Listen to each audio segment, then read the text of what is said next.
Oi pessoal, tudo bem? Hoje a gente está dando continuidade aos nossos vídeos ligados à questão de leitura, interpretação, desenho. E hoje a gente vai estar trabalhando especificamente sobre entender lá o que é o diedro, né?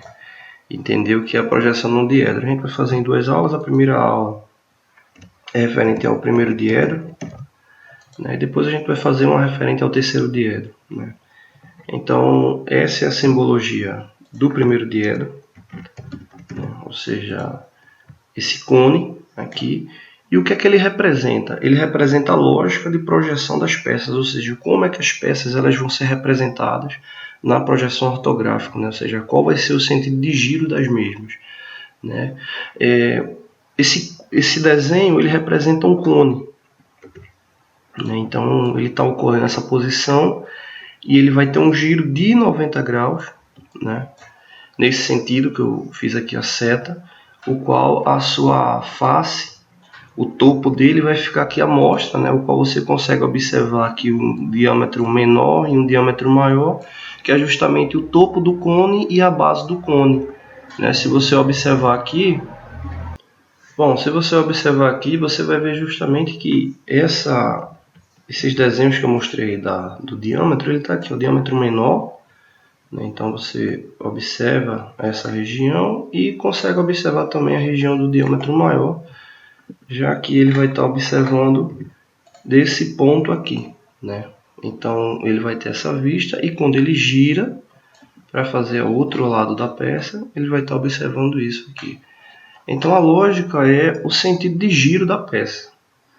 Então, quando você pega um desenho técnico para interpretar, vai fabricar, montar, que ele vem com essa relação, que você já sabe qual é o sentido de giro dele. Aqui eu tenho um desenho feito nessa projeção do primeiro diedro, que é o desenho referente a esse elemento aqui, nessa peça, né, o qual a gente tem aqui a primeira vista dele, a vista central, que seria justamente a vista frontal do elemento. Né? Então, girando aqui esse elemento que eu estou aqui, ele seria essa vista aqui, né? Deixa eu melhorar aqui a iluminação dele. Pronto, achei que ficou melhor. Pronto, então seria essa vista aqui do elemento, né? Então, observando ele frontalmente, aí você diz, poxa, mas como é que eu vou selecionar, como é que eu vou saber que é a vista frontal do elemento? Não existe uma regra para se dizer qual é a vista frontal dele. Né? A vista frontal ela vai ser aquela que você vai definir como base na sua verificação. Exemplo, se por acaso eu escolhesse essa vista aqui para ser frontal e ela tivesse aqui no centro, né, eu iria fazer os outros rebatimentos, né, as outras projeções com base nessa vista. Né? Ou seja, eu trazendo essa vista para aqui, seria ela meu elemento primário para fazer as projeções, né? Que no caso seria esse lado aqui. Então essa aqui seria a minha vista frontal.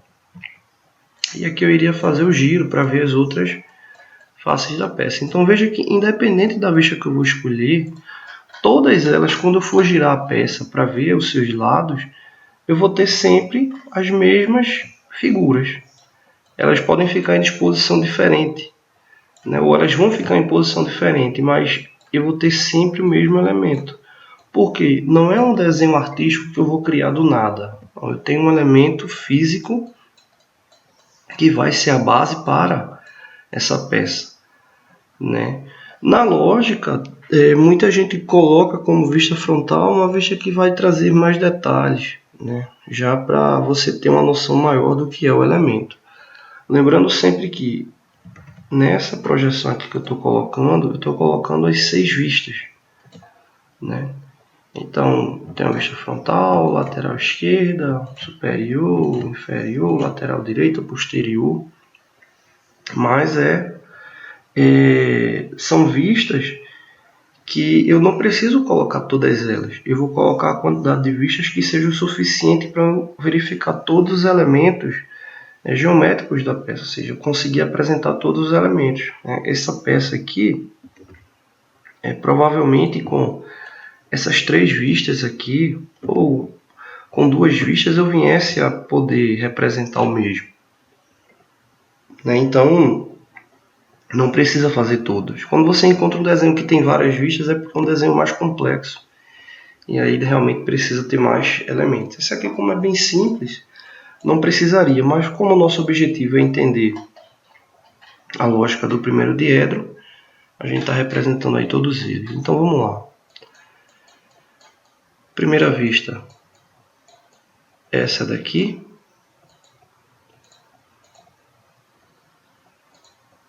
Primeira vista aqui frontal. Com essa vista aqui frontal, observa que é essa mesma vista aqui. E quando eu giro ela, lembrando que o giro é sempre para o mesmo sentido, ou seja, a mesma lógica, né? Quando eu giro ela para esse ponto aqui, eu estou justamente representando essa outra vista aqui da peça. Ou seja, eu estava na frontal, girei a peça 90 graus, seguindo a lógica do diedro, né? E cheguei à vista lateral esquerda da peça. Né? Então já tenho aí uma outra vista. Se eu continuar girando ela, cheguei a essa outra vista aqui da peça, o qual tenho aqui o furo, está aqui mostrando a peça, e aqui está em linha tracejada porque é um elemento que não está dando para ver nessa vista, né? Então ela aparece com a linha tracejada. O que acontece? Quando você chega nesse ponto aqui, né, você não pode, por regra, ou seja, ter uma quarta vista aqui na sequência. Né? Então, se eu continuasse a girar a peça, né, eu iria para a quarta face desse plano, já é essa vista aqui. Então, qual é a lógica? Voltar para a vista frontal, fazer o giro da peça aqui, e ele vai estar mostrando aqui essa outra vista. Né? Então, eu não posso fazer a disposição dos desenhos em linha, né? É muito comum os alunos estão praticando, aí quando você vai ver lá o desenho, você explica, mas às vezes o aluno esquece, e quando vê ele faz uma quarta vista aqui na lateral. Não pode, isso aí é uma regra, então não pode fazer. Tem uma norma que especifica isso. Então tá aqui a outra vista. Né? Exemplo, eu posso girar dessa vista aqui para essa outra aqui, eu tenho que voltar para a vista frontal para ter o plano, para chegar nessa vista aqui de cima. Então a vista frontal está aqui, e aqui eu vou girar a peça nesse sentido e vou ter essa vista aqui. Ele está mostrando aquela parte do chanfro que não está dando para ver, e o furo com as linhas tracejadas, né, que é o que ele está indicando aqui. O chanfro, né, que não está dando para ver, e aqui a projeção do furo. Bom, essa é a lógica de projeção no primeiro diedro. Né? O que muda para o terceiro diedro, que é o que a gente vai ver na próxima aula, é só a questão do tipo de giro. Né? O giro dele é diferente. Né? No nosso país, no Brasil, na maioria do mundo, as projeções elas são no primeiro diedro. Mas, exemplo, Estados Unidos é mais comum ter no terceiro diedro. Né? Então, tem bastante desenho por aí que vem de fora que vem no terceiro diedro, que é o que a gente vai ver na próxima aula. O que é que muda? É só a lógica do giro. As outras regras elas permanecem. Né? E a gente vai fazer um comparativo entre as duas vistas e você vai ver que muda pouca coisa. Né? Mas tem muita gente que se confunde com isso ainda. Bom, então está aqui o desenho, todo projetado no primeiro diedro, e aqui está a vista da peça, o qual identifiquei aqui, coloquei aqui como essa vista está sendo frontal, lateral esquerda, né, posterior, aqui a lateral direita, aqui a vista superior e vista inferior da peça. Então são as 6 vistas aqui desse elemento. Lembrando que, poxa, porque o desenho da peça ele não vem assim, sempre 3D, isométrico? É porque dessa forma aqui você tem uma noção de volume, mas não tem uma relação específica de detalhe. Então aqui ele traz detalhes específicos, né? Porque até como já mostrei em uma outra aula, né? funciona como se fosse um mapa para poder identificar todos os elementos da peça, que é o que interessa. Bom, próxima aula a gente fala sobre terceiro diedro, tá bom? Não deixe de se inscrever no canal. Oi pessoal, tudo bem? Hoje a gente vai estar dando continuidade à nossa aula ligada à questão de diedro. Hoje a gente vai estar trabalhando com terceiro diedro, né? Esse aqui é o símbolo do terceiro diedro. E um detalhe importante, né? Essa é uma aula rápida, né? Não tem tanta novidade nesse tipo de representação. Um detalhe importante é justamente observar a questão do giro, né? Que é indicado aqui no cone, né? Que é justamente referente à sua simbologia, né?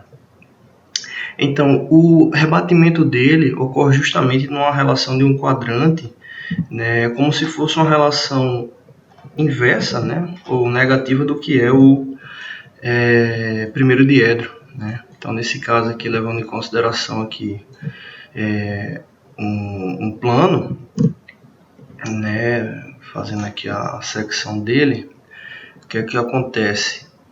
O rebatimento que ocorre do terceiro diedro, né, ele vai estar levando em consideração o movimento inverso do que a gente tem no primeiro, né? Enquanto o primeiro ele faz um rebatimento positivo, o terceiro diedro, o rebatimento dele é o inverso justamente do primeiro, né?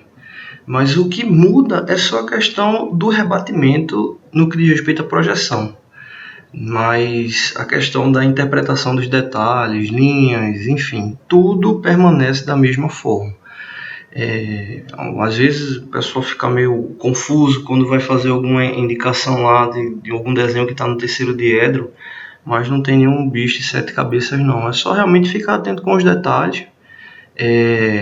O que acontece às vezes é justamente a pessoa está muito acostumado com projeção no primeiro diedro e acaba invertendo o lado de algum detalhe que vai ser feito, né? Principalmente fabricação.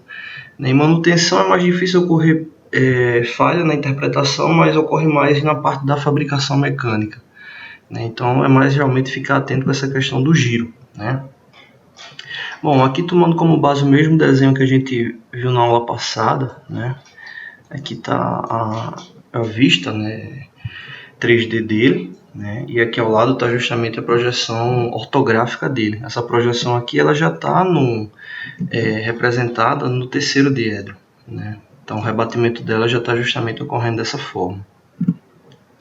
Então, levando em consideração a posição que ela está indicada na projeção ortográfica, né? São justamente essas faces aqui, né? Então essa face aqui ela está equivalente a essa vista, né? E aí ocorre justamente o rebatimento. Se fosse no primeiro diedro, o giro da peça ela seria nesse sentido aqui, positivo, só que ocorre ao contrário, né? Observe que aqui, olha como é que a gente está vendo a peça. Esse tracejado aqui dela, né, é justamente a face que a gente não está justamente do detalhe que a gente não observa, né, da peça no seu giro, né? Então ela vai estar aqui nessa posição. Se fosse o rebatimento para o primeiro diedro, ela ia girar para essa posição aqui, ou seja, essa linha aqui ia ficar visível, né? Ou seja, não ia ficar tracejada. Só que como é no terceiro diedro, o rebatimento dele ocorre o inverso, ou seja, ele vai girar para esse sentido aqui. Então, justamente o que você está vendo aqui, né, nessa vista aqui, esse tracejado aqui é justamente o que está por trás dessa face, que é justamente aquele detalhe que está lá do outro lado, né, e aparece tracejado, né? Então o giro ele ocorre dessa forma, né? Ele ocorre justamente o inverso, é tanto que se eu continuar girando ele aqui no mesmo sentido, eu vou chegar nessa outra vista aqui da peça, né? Então ele permanece dessa forma, né? Se eu girar ele aqui novamente, ele vai ser justamente o oposto dessa aqui, ou seja, vai estar nessa vista aqui. Então o que muda é só a questão do giro, né? Não tem nada que venha complicar a questão na interpretação, né? Acontece até algumas vezes de vir projeção no terceiro e no primeiro diedro, né? Às vezes vem lá na legenda, né? Primeiro e terceiro diedro, né? Não é muito legal quando isso ocorre, né? Mas hora ou outra aparece algum desenho como esse, né? E aí você tem que ficar atento, né? Porque pode ser uma folha A3, A2 e vir com desenhos em projeções ou no primeiro ou no terceiro diedro, né? Mas o importante é ficar atento aos detalhes do desenho, né? E aí acaba minimizando, né, a questão de falha, né? Mas a rotação do terceiro diedro é justamente a inversa do que a gente tem no primeiro diedro, né? Então aqui estão as vistas, né? Se a gente for fazer um comparativo com o primeiro diedro, eu vou colocar aqui agora, né, que está aqui. Observa que ela muda, né? Você colocar uma pausa aí no vídeo aí, for analisar, ela muda só a questão do rebatimento, né? Ou seja, no primeiro você tem um deslocamento em um plano positivo, no segundo você tem, né, o terceiro diedro você tem uma relação em um plano negativo, né? Dependendo da face que você está observando, né? Mas os detalhes do desenho não mudam, né? A peça, o meio físico, ele não tem alteração, é só questão da projeção do rebatimento, né? Então, tá aqui o símbolo do terceiro diedro, cai muita questão em concurso, né, ligada a essa questão de projeção do terceiro diedro, então tem que ficar atento, né, analisar certinho como é o rebatimento dele, ok? Né? Mas aí o que vai fazer com que você tenha um bom entendimento é justamente a análise de desenhos, tanto em projeção no primeiro como no terceiro diedro, né? E isso aí vai te fortalecer no que diz respeito ao teu conhecimento, tá bom? Não deixe de se inscrever no canal, toda semana tem vídeos novos, valeu! Oi pessoal, tudo bem? Hoje a gente dando continuidade às aulas de desenho, né? Hoje a gente vai fazer uma tratativa diferente. Hoje a gente vai fazer uma revisão, né? Até para a gente poder correlacionar os itens que já foram vistos, né? Questão de rugosidade, questão de projeção, alguns outros elementos. E a gente poder estar dando continuidade depois com os elementos ligados ao desenho, né? De forma geral, como cotagem, elementos especiais, cortes, secções, a tolerância de ajuste, enfim, tudo que compõe um desenho. Essa série de vídeos ela vai ficar o mais completo possível, né? Então não temos nem como mensurar quanto as aulas vão ser, né? Também se vocês tiverem alguma dúvida, alguma tratativa especial, deixem aí nos comentários aí para a gente poder estar trazendo para vocês, tá bom? Bom, a gente vai fazer um vídeo ligado à interpretação de uma peça cilíndrica, né? E depois o próximo vídeo da série de desenho técnico vai estar envolvendo análise também, no mesmo modelo, no mesmo molde como a revisão, mas de uma peça plana. Bom, aqui a gente tem o desenho, né? Bom, ampliar ele aqui, né? Aqui é o desenho como um todo. Detalhe, eu vou deixar no descritivo o link. Quem quiser baixar o desenho em PDF pode baixar, não tem problema nenhum. E aí o que acontece? Esse é o desenho, ou seja, ele já está no layout da folha para ser impresso, é uma folha A3. Bom, pegando um desenho como esse, né, principalmente para quem está iniciando na área de desenho, pode analisar o desenho e dizer, ok, tenho aí a representação de 5 elementos, né? Esses elementos seriam esse aqui, 1, 2, 3, 4, 5. Só que não é verdade, eu não tenho a representação de 5 elementos distintos. Eu tenho a representação de um único elemento, né? Nesse caso, essa folha ela só está retratando um único elemento, que ele está marcado aqui, uma peça 2, né, de um conjunto mecânico, por exemplo, né? Então aí está sendo chamado de peça 2, e todos os aspectos que estão sendo representados nessa folha estão ligados a essa peça 2, né? Então são justamente artifícios utilizados com base nas normas técnicas ligadas a desenho que fazem com que tenha esses elementos, e a gente vai estar vendo item por item, tá bom? Primeiro ponto, vamos dar uma olhada no desenho da peça como um todo, né? Aqui eu tenho justamente o desenho que representa a peça, né? Então esse é o desenho que representa a peça, né? Eu vou apagar aqui as cotas só para ficar mais nítido para vocês. Mas justamente quando se analisa um desenho como esse, é comum a pessoa, pela primeira vez, ficar, poxa, o desenho é muito complexo, não está dando para entender, né? Mas é uma coisa que eu sempre falo nas aulas de desenho, que na verdade o desenho técnico ele está muito mais próximo de um mapa do que qualquer outra representação, né? Então não tem muita coisa a ser feita. Um detalhe importante é ter a noção do que é o elemento como um todo, né? Então você tem como ter essa relação desse elemento como um todo e fica mais fácil para você identificar o mesmo, né? Vou apagar só essas últimas cotas aqui.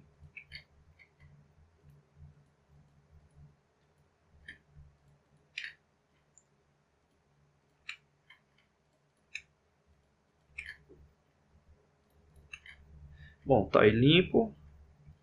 Bom, então o desenho da peça é esse aqui. Esse é o desenho da peça.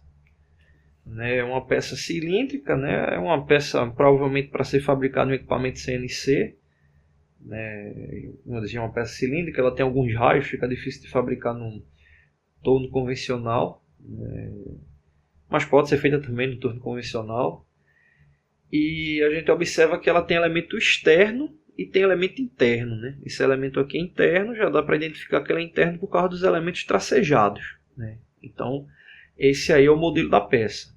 Tá bom? Então, o primeiro ponto, quando você pega um desenho como esse que traz muita informação, é tentar analisar antes dos detalhes, ter a noção geométrica de como é o elemento, né? Então, esse é o primeiro ponto. Justamente verificar essas condições para que você tenha uma percepção melhor sobre o elemento, né? E não ficar justamente sem ter os aspectos ligados ao mesmo. Bom, primeiro ponto, você pode observar que a peça está cheia de cotagem, né? São justamente essas linhas verdes, né? Algumas não são cotagens lineares, mas a grande maioria é cotagem linear, né? Exemplo aqui. Esses comprimentos que estão vindo aqui, 48, 63, 72, 150, eles são de representações específicas da peça, ou seja, partindo de um ponto de referência, né? O ponto de referência é justamente essa linha aqui, né? Então, nesse caso, é justamente a face da peça aqui, e ele está trazendo alguns elementos específicos. Então, exemplo, esse 48 aqui é o comprimento dessa face até o início desse raio, aqui, esse raio de 30 milímetros. Então, para iniciar esse raio, obrigatoriamente eu vou ter que ter uma distância de 48 milímetros da face aqui em questão, né? Então, como eu disse, o desenho ele está muito próximo, o desenho técnico ele é muito próximo de um mapa. Ou seja, tem que identificar justamente os caminhos que ele está querendo te mostrar, né? Então, exemplo, esse 63 aqui, esse 63 já é justamente o fim do elemento, né? Então já é o fim do elemento.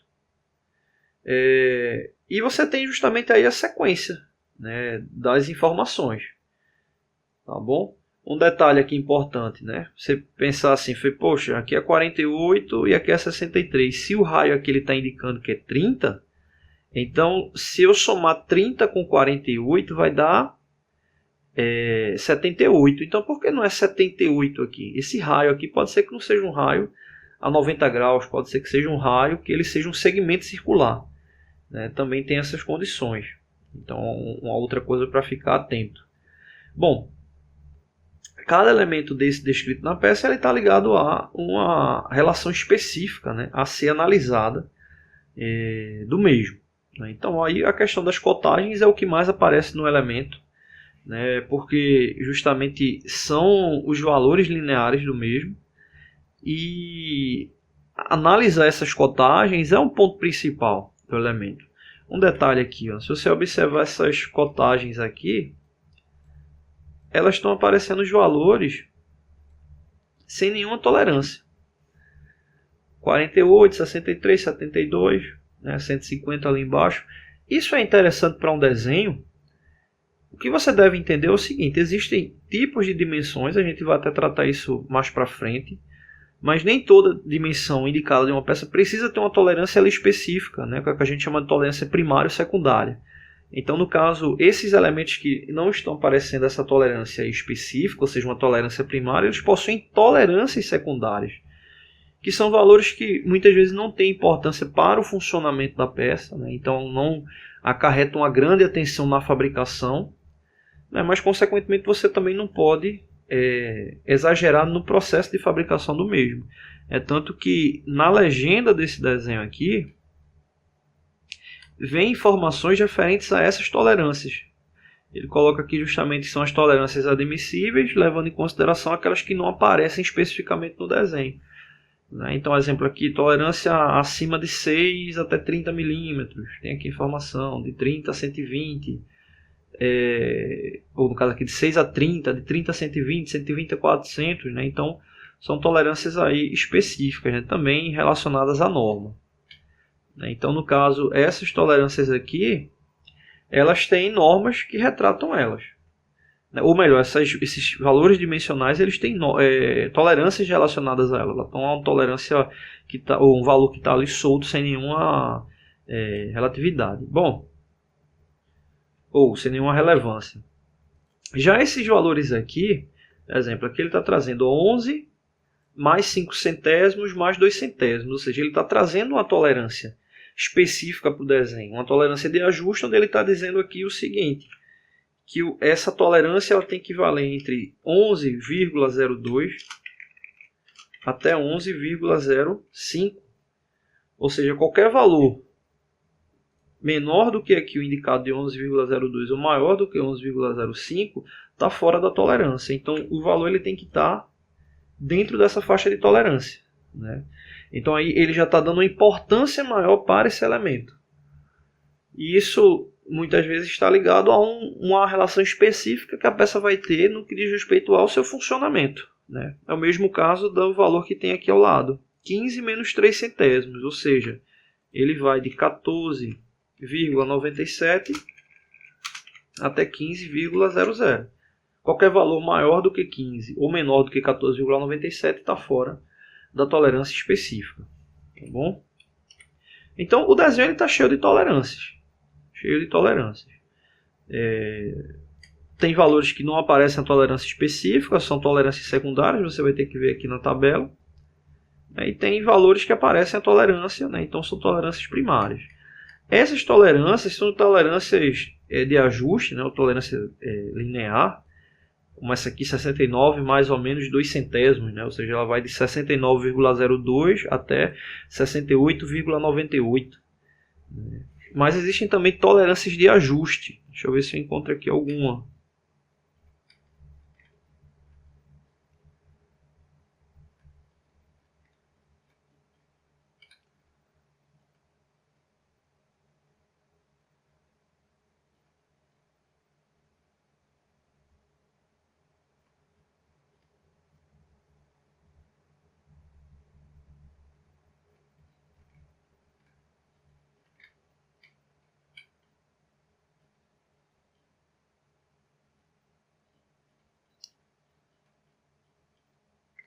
Esse desenho está aparentando que justamente não tem nenhuma tolerância de ajuste. Pelo menos não estou vendo nenhum aqui de bate-pronto. Eu acho que ele não tem nenhuma tolerância de ajuste. Mas eu vou dar um exemplo aqui para vocês, né, de tolerância de ajuste. Pronto, aqui. Esse valor que ele está indicando aqui é uma tolerância dimensional como eu mostrei no anterior, né? No caso, o que muda é a variação. No caso é 40 menos 2 centésimos e 40 menos 0,04. Significa que ele vai de 39,96 até 39,98. Né? Então ele não pode chegar nem ao seu valor nominal, que é 40 milímetros. Mas vamos supor que esse valor aqui ele fosse escrito dessa forma. Pegar ele aqui, ele fosse 40H7. Pronto, 40H7. Né? No caso aqui ele está aparecendo com a letra maiúscula porque é furo. Se fosse eixo seria uma letra minúscula. A gente não falou isso ainda nos vídeos, mas é uma coisa que a gente vai tratar, que é tolerância de ajuste. Então, se aparecesse essa informação aqui, diâmetro de 40H7, ou alguma outra letra maiúscula acompanhada de um número, isso estaria relacionado a uma tolerância de ajuste. Ou seja, eu teria que ver na tabela de ajuste qual o valor que está ligado a essa condição de tolerância, que é o H7. Então teria que ver na tabela, né, os valores são milesimais, de quanto é que seria esse ajuste. Exemplo, montagem de rolamento em mancal. Normalmente são tolerâncias de ajuste para que você tenha uma relação de montagem perfeita entre eles, né? Então é uma condição que é muito comum aparecer em desenhos mecânicos, né? E algo que a gente vai estudar mais para frente. Então, se aparecesse um valor como esse, você teria que ver na tabela qual é a relação que indica esse valor. Às vezes, alguns projetistas acabam colocando também já a tolerância já aqui na legenda ou espalhado aqui no desenho mesmo, para que você tenha essa noção, né, do que ele está querendo ali retratar no que diz respeito à tolerância de ajuste, ok? Bom, o desenho também ele apresenta relações de rugosidade, né? Isso a gente já viu em vários vídeos, né? Condições de rugosidade aqui é RA, aqui 0,8 é 1,25. Normalmente quando aparece no desenho são rugosidades específicas. Então, normalmente no cabeçalho do desenho aparece qual é o valor, a relação de rugosidade. Pronto, aqui ele está indicando, né? Para quem viu as outras aulas, aqui está indicando justamente que 1,6 RA é a tolerância geral e as tolerâncias específicas é 0,8 e 1,25. Foi justamente aquela que a gente viu, né? Então qualquer elemento do desenho é 1,6 o máximo de rugosidade, e onde o máximo não for 1,6, ele vai ter que aparecer direto no elemento indicado, como o caso que a gente viu aqui. Então pronto.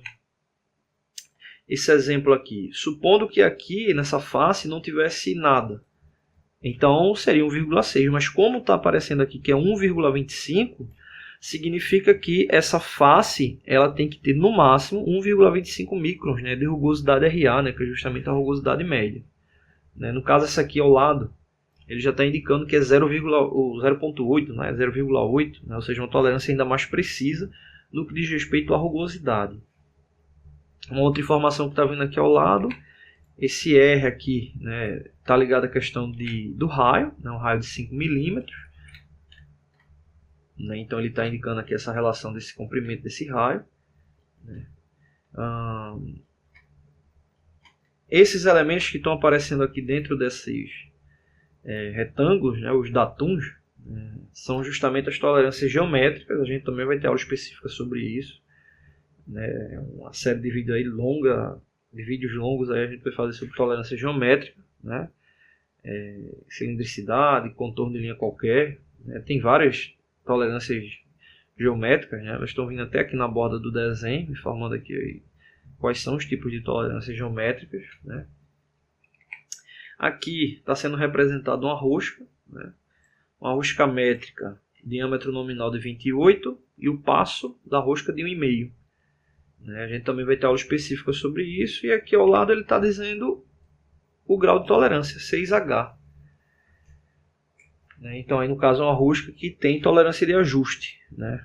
Como esse aqui que a gente estava tratando. Só que esse de cima 40 seria para um valor linear e não para uma forma geométrica de elemento de máquina como a rosca, né, a ser fabricado aqui, né?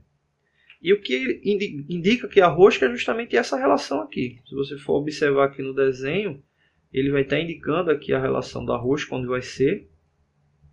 Mas no desenho não vem lá, exemplo, né? Uma vez um aluno falou, poxa professor, era para vir os triângulos indicando o filete da rosca. Não vem. Aí por que não vem? É uma norma convencionada, né? Então um grupo de especialistas da área acharam melhor justamente que tivesse uma relação que identificasse o tipo da rosca por meio da nomenclatura, como é o caso aqui, uma rosca métrica.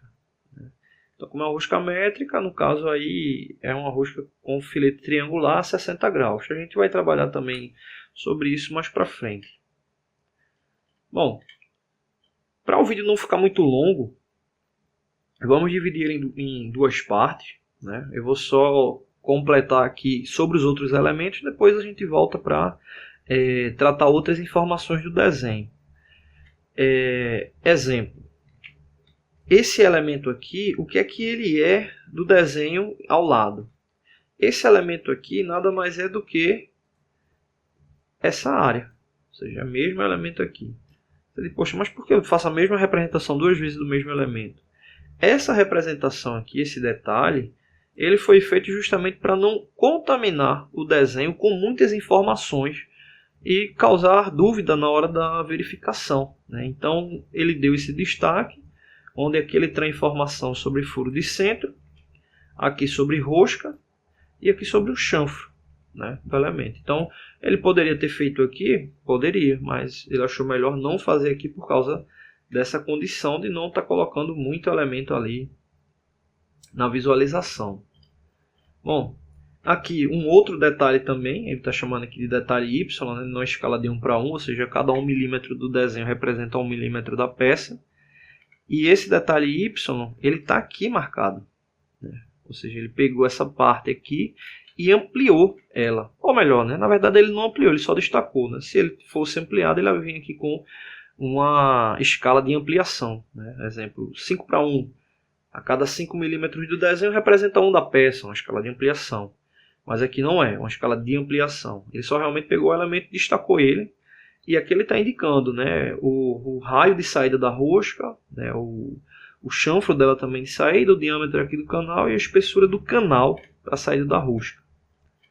Aqui embaixo ele está justamente retratando os detalhes internos da peça, que são esses detalhes aqui, né? Então aqui embaixo ele está retratando esses detalhes justamente também para não colocar muitas informações e o desenho ficar com informações demais em um único ponto. E por último, esse aqui mais um detalhe, ele está chamando aqui de detalhe X. Esse detalhe X ele está aqui, né, que é ali uma parte interna da peça.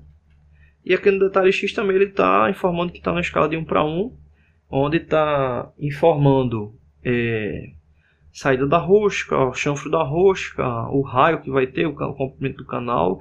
Praticamente as mesmas informações ou a mesma lógica de informação do outro detalhe. Tá bom? Bom, como eu disse, a gente vai dividir em duas partes para não ficar tão grande o vídeo, mas a gente continua com a verificação do elemento, tá bom? Não deixe de se inscrever no canal, né? Toda semana tem vídeos novos, valeu! Oi pessoal, tudo bem? Dando continuidade hoje ao vídeo que a gente estava retratando referente à análise de uma peça cilíndrica, né? Então a gente vai fazer a parte 2 agora e justamente a gente vai estar verificando os pontos, né, que faltou, né, a gente vê no último vídeo, né, para justamente ele não ficar tão grande. Então a gente dividiu aí em duas partes, né? Lembrando que esse vídeo ele é mais uma revisão do que uma finalização de conteúdo, né? A gente, além desse vídeo da peça cilíndrica, a gente vai fazer também uma análise de desenho referente à peça plana, né? Então é mais realmente para ter uma análise geral do desenho, né? E depois a gente volta com os conteúdos, né? O próximo que a gente vai ver na área de desenho vai ser da parte das cotagens, né? Entender justamente como é que funciona o sistema de cotagem e depois entrar na parte de tolerância, tá bom? Bom, ontem, né, quando a gente estava justamente apresentando o outro vídeo, né, uma coisa que ficou relacionada foi a questão de analisar, né, o desenho como um todo, né, da peça, que a gente justamente estava fazendo a verificação. E o outro ponto, ele estava ligado, né, à questão de interpretar, né, ter a lógica, né, de justamente como ocorre a cotagem, né, do elemento, né, que é justamente aquela relação que eu disse para vocês que o desenho mecânico ele é muito próximo do que diz respeito ao mapa, né, onde você justamente vai vendo a localização dos elementos. Uma coisa que algumas pessoas informaram que ficaram ainda com dúvida foi referente a os detalhes, e é justamente por essa parte que eu vou estar iniciando hoje, né. Quando eu tenho um elemento na peça, o qual ele é muito pequeno, ou ele vai ficar com muito elemento localizado em um ponto e não vai ficar com uma boa visualização, eu posso pegar esse ponto, né, como é o caso aqui, e deslocar ele para um outro local, fazendo uma visualização mais clara ou até mais ampla, né, utilizando lá uma escala de ampliação. né? Então, nesse caso aqui, o nome do detalhe é detalhe Y, né? Então, eu estou pegando esse elemento e levando ele a esse ponto aqui, né? Então, estou trazendo aquela parte do desenho para poder representar ele de uma forma melhor, né? Então, o detalhe ele é justamente isso, né? Destacar um ponto e fazer uma representação mais limpa, né? Com a melhor diagramação em um outro local do desenho, né? Então, é basicamente isso que ele faz aqui no Y. E tem um outro detalhe também aqui interno, que é o X. Lembrando que uma pergunta que fizeram, né? Por que o elemento está tracejado? Porque não é um elemento que ele é interno da peça. Então, toda vez que ele for um elemento interno, ele vai aparecer com a linha tracejada, como é o caso aqui, né? Essa outra linha que aparece aqui no centro, né? Ela é uma linha traço e ponto, né? Dá para observar aqui que tem um pequeno ponto. Essa linha traço e ponto é a linha para definir o centro da peça, né? Então, para não gerar nenhuma dúvida com relação a isso. Bom, outro detalhe aqui que aparece no desenho, né, que eu comentei ainda no último vídeo, é referente à tolerância geométrica, né? Realmente, tolerância geométrica a gente tem que ver detalhe por detalhe. Não dá para a gente pegar um vídeo desse de revisão e focar bem sobre tolerância geométrica, né? Mas o princípio da tolerância geométrica é justamente verificar como está o posicionamento, né, tridimensional do elemento, levando em consideração um plano base, né, de um elemento perfeito, né?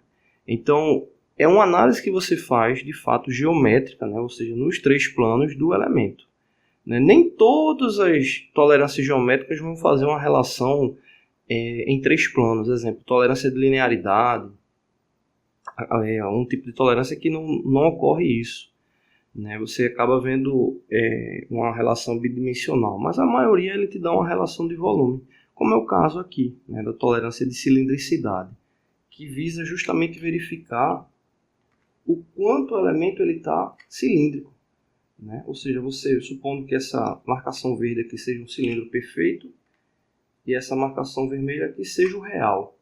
Então, esse elemento está cilíndrico, o vermelho, obviamente no visual dá para entender que ele não está vermelho, mas o quanto é que ele está oscilando de um cilindro perfeito, né? Ele está oscilando 1 milímetro, 1,5 milímetros, fazendo uma verificação circular do mesmo, né? Então, o objetivo é justamente fazer esse tipo de verificação. No caso aqui, a tolerância ela é de 2 centésimos, né, de cilindricidade. É uma peça que é para ser cilíndrica, né? Então ela tem um limite baixo, né, para não ocorrer o erro dela ficar ovalizada. Então esse é um dos elementos de tolerância geométrica. Existem outros, né, como um contorno de superfície qualquer, cilindricidade que a gente viu agora, planicidade, linearidade, enfim. Existe uma série de outros elementos, né, a serem vistos, mas isso a gente vai ver detalhadamente item por item, tá bom? Esse elemento ele tem um detalhe interessante, que ele possui 2 roscas, né? Um aqui no elemento externo, que ele está aqui indicado como M25 por 1,5, ou seja, uma rosca métrica, diâmetro nominal de 25 milímetros, o passo de 1,5, né? Então, nesse caso, identifica aí que ela tem uma rosca padrão com o ângulo do filete de 60 graus, e aqui ainda tem a classificação do ajuste dele, que é 6G, né? Ou seja, essa classificação do ajuste, como eu comentei no último vídeo, está ligado a uma tolerância que você consegue identificar por meio de tabela, né? E ele tem também uma rosca aqui interna, né, que ela está aqui representada com a M28 por 1,5, que a gente já falou na última aula. Bom, o desenho em si, a gente falou sobre as estruturas no que diz respeito a cotagem, né, linear, raio, chanfro, né? Chanfro, para quem tem dúvida, aqui está um exemplo de um chanfro, né, a 45 graus, ou seja, ele está aqui 1,5 por 45, então significa que ele tem 1,5 de comprimento por 1,5, ou 1,5 de altura por 1,5 de comprimento, e o ângulo dele é justamente de 45 graus, né, no que diz respeito a essa abertura aqui. Então, o tipo de chanfro que está aqui indicado. Existem outros chanfros, né, que não possuem essa relação de 45 graus, é um outro grau qualquer que venha a ser indicado, né? Como o caso aqui da saída aqui da rosca, né, que aqui está indicado, é um chanfro de 30 graus. Bom, esse elemento que está vendo aqui no desenho, né, ele está solto, ele não está linkado a peça, né, ele está aqui solto na legenda. Esse desenho aqui está ligado a uma tolerância no que diz respeito às quinas da peça. Né. Como a gente sabe, uma peça que tenha uma relação de um plano quadrado, né, uma peça cilíndrica como essa, se você olhar ela de forma bidimensional, ela vai ficar com um plano quadrado. Né? Então, por exemplo, aqui, essa rosca, se você olhar ela nesse plano, ela vai ficar com a relação aqui quadrada, né? Ou retangular. Né? Então, se você olhar nesse plano, as relações das arestas eram para estar a 90 graus. Né? Aqui no caso tem um chanfro, mas supondo que não tivesse o chanfro, ficaria a 90 graus. Né? Ou aqui no caso, como está a 45 graus, que realmente ele tenha 45 graus, ou seja, a incidência da linha aqui de um encontro com a outra, no encadeamento dela, tenha 45 graus. Isso aqui significa o seguinte, né? Essas quinas aqui, elas podem ter, né, vou colocar um chanfro, né? Ou seja, uma deformação limite de 2 décimos a 4 décimos. Né? No caso aqui, negativo, né? Para as arestas vivas, e para os cantos, né? De mais 4 ou mais 2. Né? Isso é muito comum ligado ao quê? Ao raio da ferramenta. Né? Você vem com a ferramenta de corte para fazer a execução da peça, né? Aqui simulando o raio de uma ferramenta. Então, quando ela vai fazer esse corte na peça, fica um material aqui, né? Então aqui ele está dizendo qual é o limite que pode ficar positivo desse material na peça, né? Aí de mais 4 a mais 2, de mais 2 décimos a mais 4 décimos. Bom, outra informação que está vindo aqui é referente à saída de rosca, né? De 76, que está ligado lá àquela questão dos 30 graus. E aqui ele está trazendo na tabela a tolerância da rosca, né? Tanto da rosca externa como a rosca interna, né? Que eu tinha mostrado para vocês aqui, M25/2, e aqui é 6G, né? O grau de ajuste dele, e aqui ele está dizendo justamente o valor máximo e mínimo que podem ficar esses elementos, né? Ou seja, justamente é um elemento que deve passar por uma medição, e essa medição deve ficar dentro desse limite, tanto a rosca externa como a rosca interna. Então são justamente os limites dessa análise do diâmetro, né? Seja o diâmetro do fundo do filete ou da altura do filete. Isso a gente vai ver mais para frente, tá bom? Aqui na legenda também vem a identificação da peça, dentro da peça 2. Aqui o tipo de material, né? Aqui é alumínio, né? Aqui ele ficou alumínio, né? No inglês, mas o diâmetro dele aqui bruto é 95 milímetros, o comprimento é 156, ou seja, é o material bruto que vem para a peça ser fabricada e chegar a essa dimensão final. E aqui na legenda está trazendo uma série de informações, né? Tolerâncias secundárias, né? Aqui questão de tolerâncias para raios e chanfros, né? As classes de tolerâncias no que diz respeito ao grau de acabamento, fino, médio, grosso, muito grosso, e aqui tolerâncias ligadas à questão de rugosidade. E aqui algumas outras informações, qualquer uma aqui importante, né? Que é o diedro, né? Que aqui é justamente o primeiro diedro, ou seja, ele tem um rebatimento positivo a 90 graus. Bom, o desenho como um todo é esse, né? Eu estou postando ele no link desse vídeo, tanto do vídeo 1 como do vídeo 2, vou estar deixando o link lá dentro do PDF para quem quiser dar uma olhada, né? Tá bom? Mas é basicamente isso, a gente vai estar vendo esses elementos, né? E tratando deles mais à frente, tá bom? Bom, né? Não deixe de se inscrever no canal, toda semana tem vídeos novos, valeu!